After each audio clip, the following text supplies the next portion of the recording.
Masasa Beach Part 3. Yes. Muni-muni.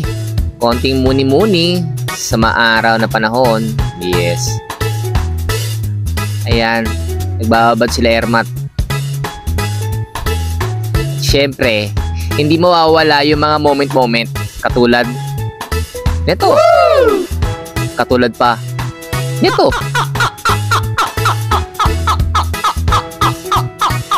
Hindi papahuli si Annalyn.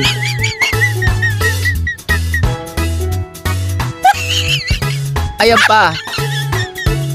At magpapagulong-gulong po siya.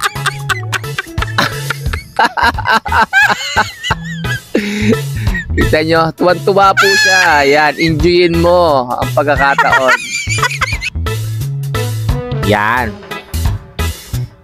Pagmasdan muna natin yung mga bata habang sila ay naglalaro ng buhangin. Siyempre, moment onte. At nakikigulo tayo dyan. Tabunan nyo ako ng buhangin, dali!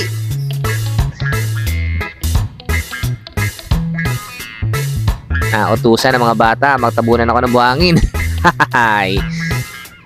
Sige, enjoy. Enjoyin ng beach.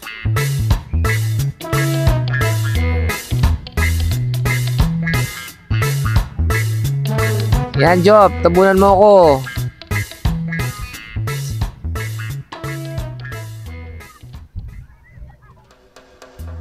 Yan, si Ermat at si Liam. Malupit ang aking cameraman. Ayan si Ermat, nagbibilad sa kanyang buhanginan. And syempre, si Liam at ang kanyang mami. Hello! Ayun, inabot na tayo ng hapon. At tayo ay uuwi muna. At tayo ay magpe-prepare. Inara sila guys. Kakainin natin na hapunan. Alright. Lalakad tayo papuntang Kubo ang mga sa Carmen and Ruben Transient House. Yan. Bakit panay ako banggit ng Carmen and Transient House? Kasi siya po ay aming ipinopromote dahil napakabuti po nila at napakainit ng kanilang pagtanggap po sa amin. Ayan. At syempre, sulit po ang kanilang Transient House. Ayan. Napakabait po nila.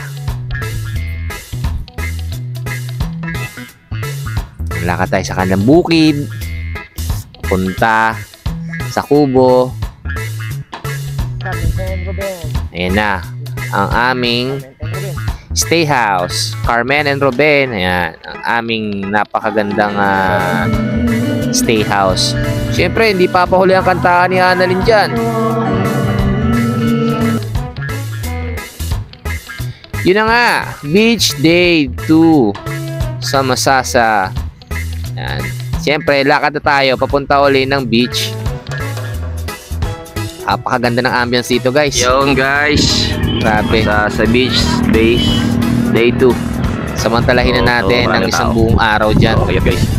Mga ano pa yata yun dyan. Punta natin sa Ermat. 8 o'clock. Ayan. 7 to 8 o'clock yata kami nandyan. Ayan.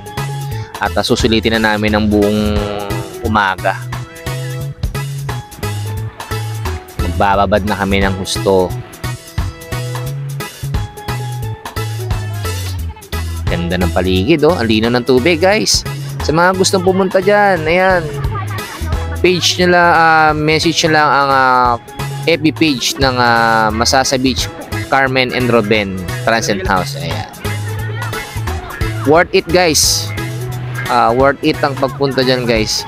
Yan, napakalinaw ng tubig. May na. Ayan na. Inabot na tayo ng tanghali.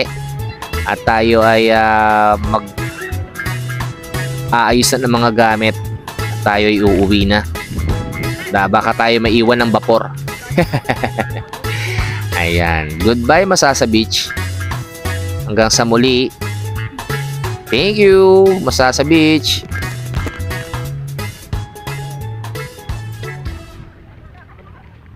So alam niyo na guys kung paano pumunta sa stay house to Masasa Beach.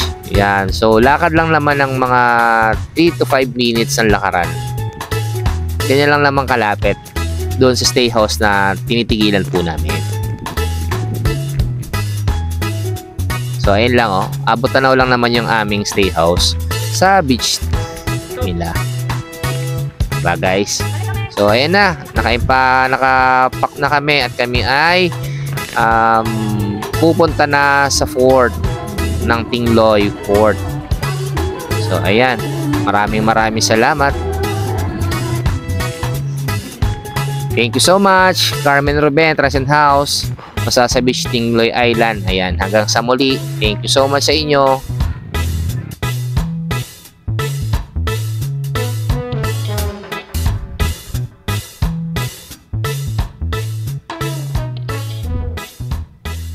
Maraming salamat.